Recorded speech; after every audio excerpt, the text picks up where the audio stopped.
অনেক বেলা হলো, টুনি তো এখনো ঘুমিয়ে আছে। কদিন পর তো ভ্যালেন্টাইন ডে, কিন্তু আজ তো রোজ ডে। টুনিকে একটা গোলাপ ফুল দিয়ে সারপ্রাইজ দিলে কেমন হয়?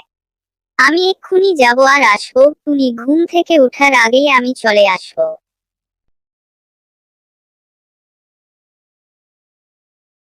কোথাও তো একটা গোলাপ ফুল দেখতে পাচ্ছি না। দেখি আর একটু দূরে গিয়ে পাই কিনা।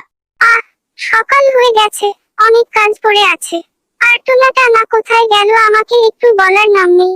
আজ তো আবার রোজ ডে, কোথায় ভাবলাম একটা গোলাপ দিয়ে আমার ঘুম ভাঙাবে, কিন্তু কোথায় সে?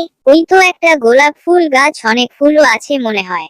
কাছে গিয়ে দেখি একটু, এত সুন্দর ফুল। ওই ফুলটা সব থেকে সুন্দর, ওই ফুলটাই আমি আমার টুনি সোনাকে দিতে চাই।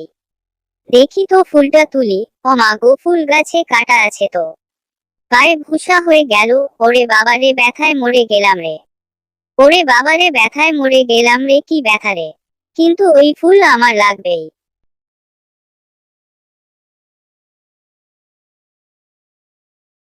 কোথায় গিয়েছিলে শুনি? এই সাত সকালে তোমার কোনো খবর নেই। ও সোনা, তুমি রাগ করো কেন? আমি তো তোমার জন্য একটা সারপ্রাইজ আনতে গিয়েছিলাম।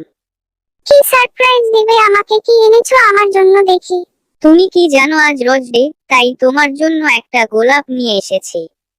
ও মা, তাই নাকি? কয় দাও দাও। আচ্ছা, তোমার পা থেকে যে রক্ত পড়ছে, তোমার পা কেটে গেছে নাকি? ওই গোলাপ আনতে গিয়ে গোলাপের কাঁটায় পাটা কেটে গেছে। আমার জন্য তুমি এত কষ্ট করলে।